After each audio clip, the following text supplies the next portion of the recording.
Hi there, this is Carla again, and I wanted to show you how to change out uncomfortable ear loops.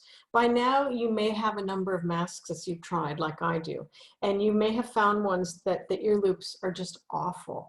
These ones, this is from the very early days before people kind of knew how they should be making masks, and this one was very kindly made for us back in March, but it used the flat elastic with these really scratchy sides.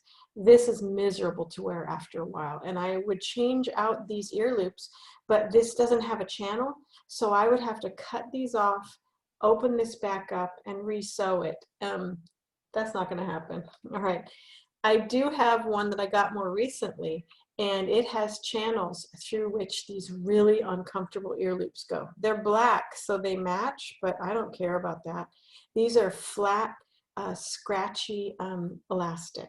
And what I found at the yardage store, Beverly's or Joann's, is soft elastic that is knit and is rounded. So this is going to be a lot more comfortable.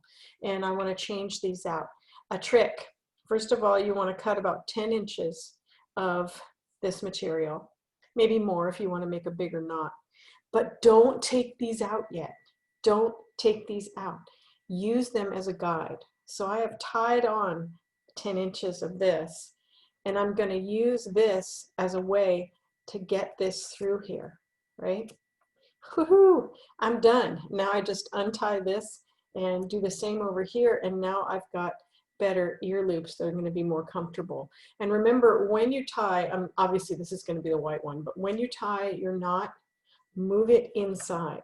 So this knot, if it's here, should be inside the channel so it's not bothering you, right? So all you have is this clean ear loop. So I hope that helps if you got trapped with some really good looking masks that have just terrible elastic. Thanks so much. I'll see you next time.